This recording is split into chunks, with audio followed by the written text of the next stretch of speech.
I made $125,000 from day trading last week, and in this video I want to break down how I did it, what trades I've taken, how much risk I put out, and just kind of give you guys a full overview of my trading week, right? With that being said, before we get started, for the people that are new here, you guys can check out my Twitter. This is my Twitter.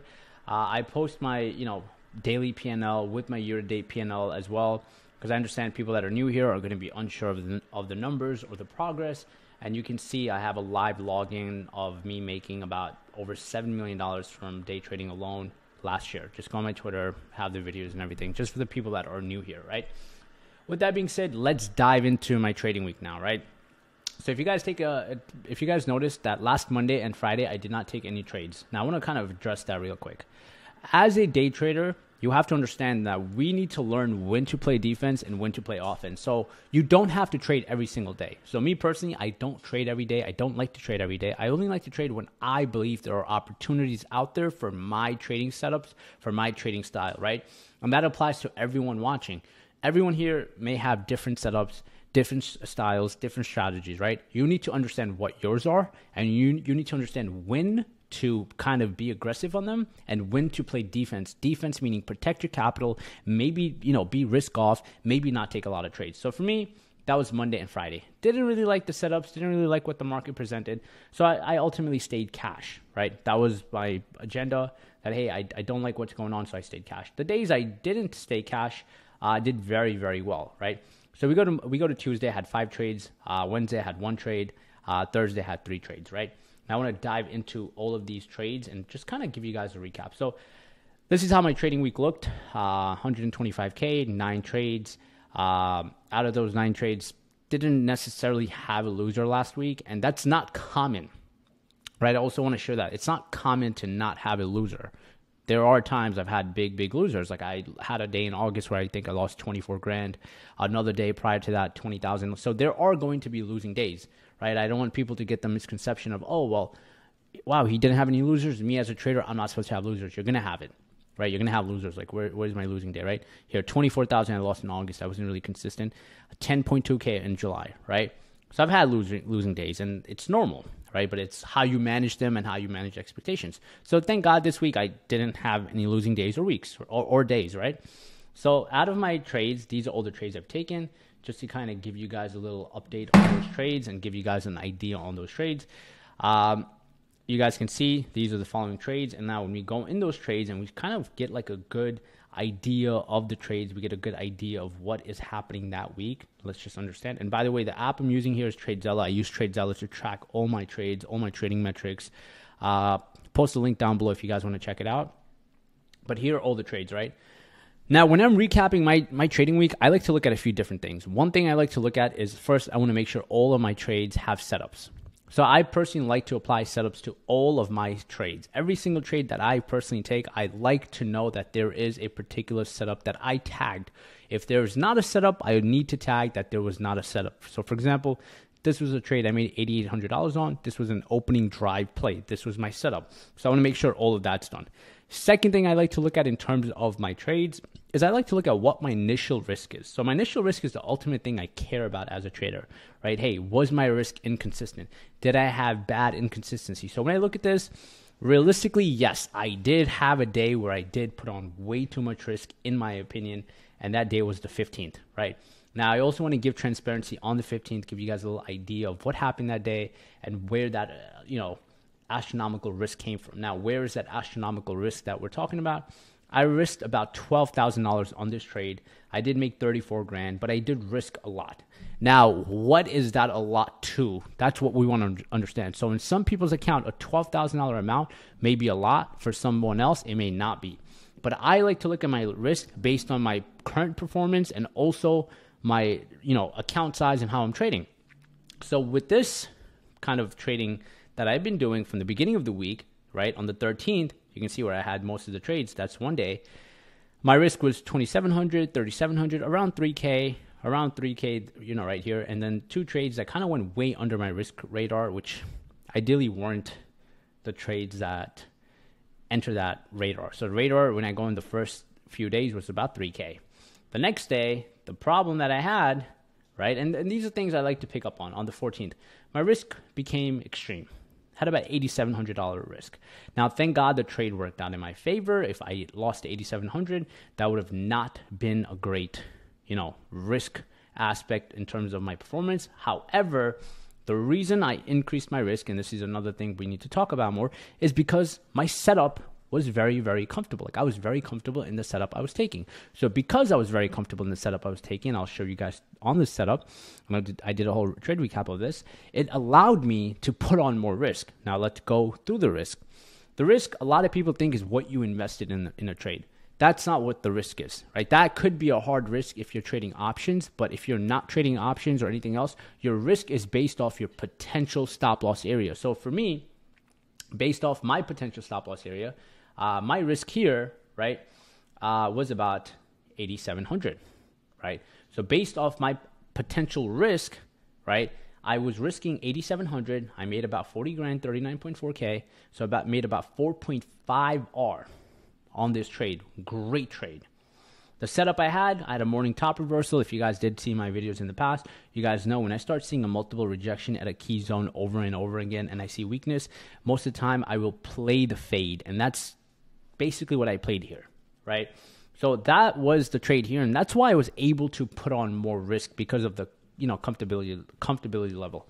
Also today, traded SPY, made about 40K. I'll talk about that in another video. But for now, let's go through the other trades. That was one trade where my risk did get elevated. Now, when we go to the 15th, right?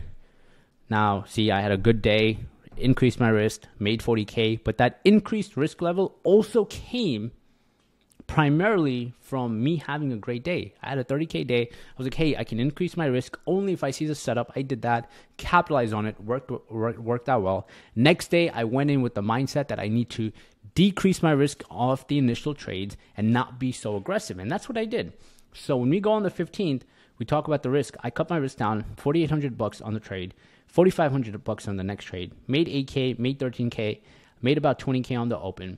Right after making 20K, I go on and I immediately increase my risk. Now, I will say this risk amount was more than I should have done, right? And these are things with those traders, right? We're going to make mistakes. We're going to make good mistakes, bad mistakes, mistakes that work out in our favor, mistakes that don't work out in our favor. Our job is to pick up on that so we don't keep making them over and over again, because if a bad day comes, it can and will wipe us out. So when I see, risking 12K from, risking 4 and 4K, I'm like, wait, that's a big, massive jump in risk. That's a problem.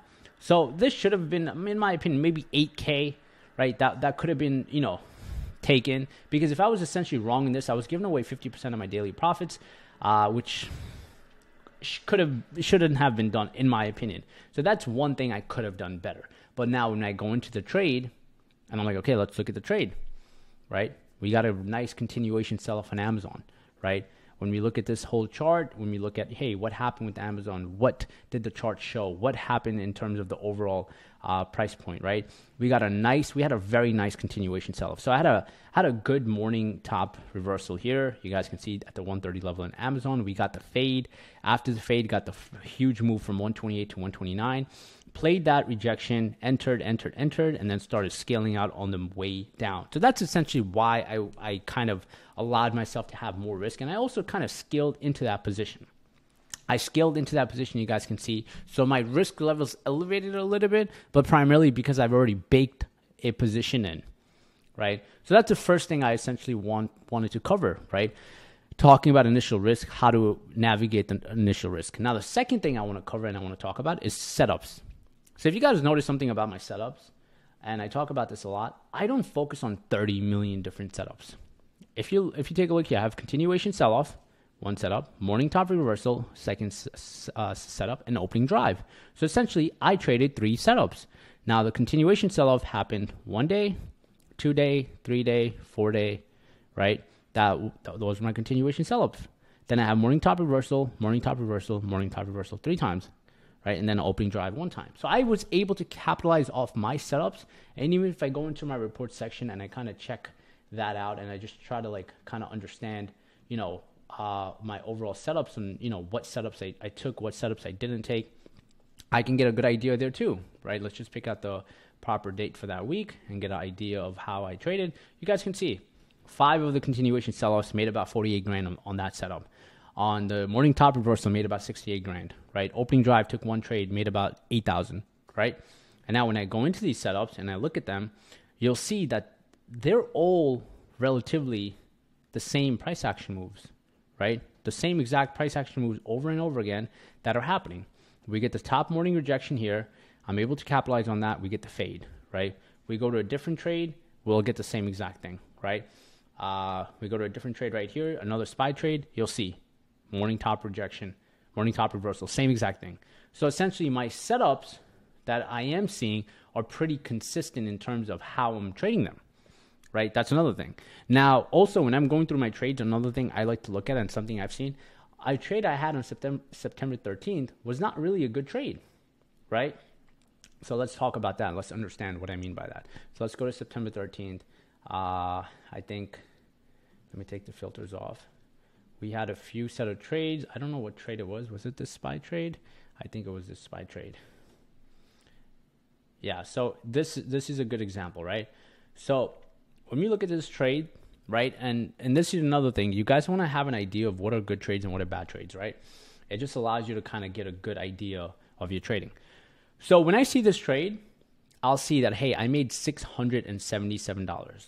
Great.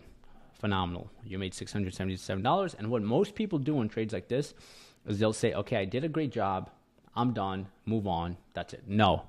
You want to go into all your trades and analyze everything about that trade. And what is everything about a particular trade? You want to go through your entries and exits. You want to look at what setup it was. You want to see, did you sell early? Did you hold through, a massive downfall? Was your stop loss correct? Did you follow your stop loss? All those things. So when I look at this trade, right, let's look at this trade real quick. Based off my trade risk, based off where I put my stop loss and things like that, I was risking about $2,700 on this trade. That's number one. So just looking at the trade outcome, I risked $2,700. I made $677. Bad. Now, obviously, we got to go into two ways. Sometimes me exiting at a $677 gain is better than losing $2,700. So sometimes it is better, but sometimes it could be a terrible downfall. So in this situation, I got in here, I got it, and got in there, I got out right there. Where essentially, if I waited maybe a little bit more, I would have made money. That's number one. Number two is right here, we have the running P&L, which is showing us how this trade has done minute by minute. So at 10:19 a.m., I was down about $4,200, more than my initial risk amount. Right away, what do you think that tells me?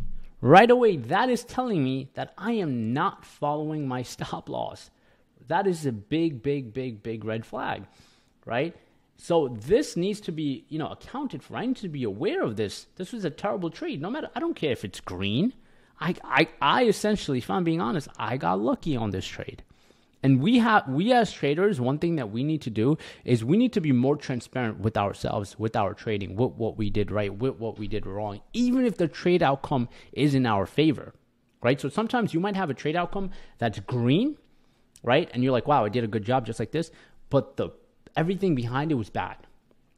Vice versa, where sometimes you may have a trade where it's red, but behind the scenes, you did everything right. And you have to say, you know what? I did everything right in this trade. The probability just didn't fall in my favor. I need to let go and move on and learn from it. Essentially, that's all we can do. So for this trade, when I go through it, I'm like, wow, I got in here. I added more. I got in as a continuation sell-off. And, it did a quick fake to 401. Faded again. Maybe I could have added. Faked out again. And then on the first fake out, I said, you know what? Let me get out. I'll take my profit and exit.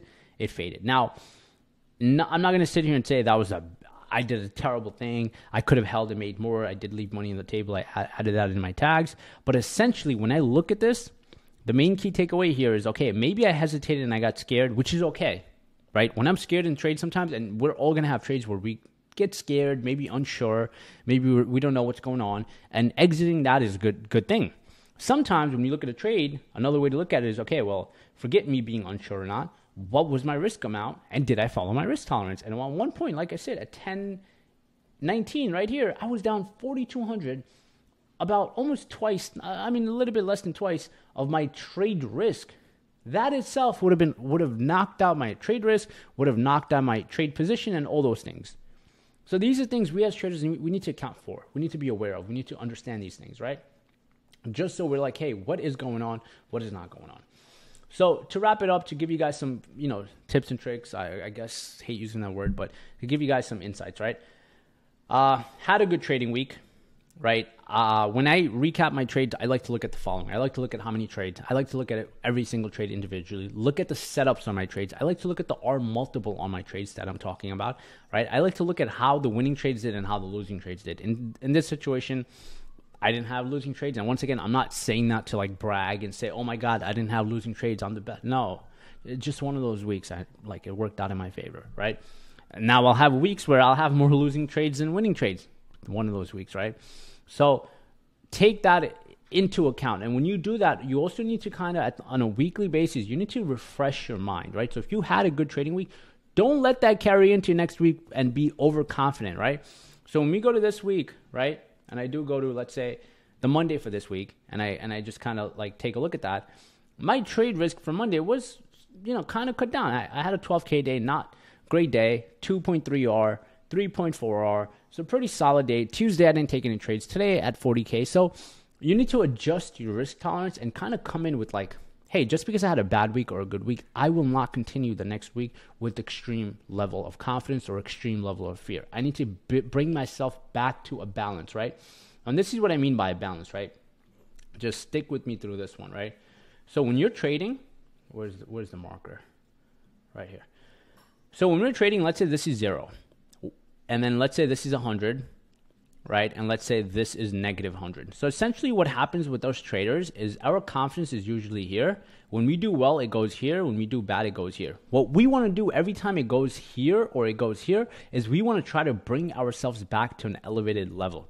No matter how good you do or how bad you do, you want to bring yourself back to that 0 mark so you can think straight with no emotions and with no biases of, oh my God, I'm so good, or oh my God, I suck, whatever the case is, and try to bring yourself to the 0 level as close as possible, even when you're here or even when you're there. Now, you won't be at 0 entirely, but the closer you are, the better you will be as a trader, the better you will be able to assess trades, the better you'll be able to execute and evaluate trade positions and things like that. And that's one thing I like to do on a weekly basis. I like to bring myself to that 0 despite having a great week, a terrible week. Same thing on a monthly basis. Do a monthly recap. Great month, bad month. Whatever the case is, I like to bring myself to that level just so I'm aware of what is going on in terms of me as a trader, right? And that's a great thing to do, right? Also just taking down notes of your weekly performance, of things you think you need to do better, things that you need to, kind of work on, things that you are doing great. So some things that I'm doing great just to share with you guys. I think me focused on very minimal setups, 3 setups, execute on those setups, great. Very, very great thing I did. Second thing, I'm very happy with my risk size. Now, 1 or 2 things a little bit outside of the range worked in my favor, great. Going to work on that more this upcoming week. But overall, great risk tolerance. My risk to reward ratio, basically my R multiple in every trade was above 2, right? Which is a great, great thing, right? So here we go. See, we have a 2.78, 3R, almost a 2R, 4.5R, 3R. These trades were scrapey trades, 4R, 0.25R. So these trades could kind of be factored out. But even if I take these trades down and I count them as a loss, I still had a pretty strong, solid week. And that's the last thing I'm going to leave with you guys. When you guys are taking trades, don't focus on the size. Don't focus on anything. Keep size relatively very small. Focus on 2-3 setups. Work on those 2-3 setups. When the market presents itself, when the market does present itself, execute on that. For the next 3 days, you might not have any setups. For the next 2 days, you might have setups. But first, identify what your setups are, what the setups represent, and then look at market conditions to support those setups. And the market, once again, out of full 20 days of the stock market that we have open on a typical month, you'll get 7, maybe 6, maybe 5 trading days that are great. The other ones there's like 4 or 5 that are very, very hard. Other ones that are kind of scrapey. But you have a few set of days, less than 50% that give you good trading setups. Your job is to make sure your financial ability is in line and your mental ability or your mental capital and financial capital are both in line to support these big days, right? Because yes, if you lose a lot of money on terrible trading days, right? essentially what happens is when a good trading day comes, you don't know how to execute on it. Vice versa. If you trade on a bad day, not only are you losing money, but you're also losing your like mental capital. You have your mental capital and financial capital, and you don't want to destroy those on bad days, bad weeks, and so on. Refresh, come back, and come back better. With that being said, I hope this video was helpful to you guys. You guys found value. Once again, the tool I'm using here to track my trades, journal my trades, is TradeZella. And I hope you guys found value in this video. And if you did, please give this a thumbs up, and I will see you guys on the next video. Thank you for watching, everyone.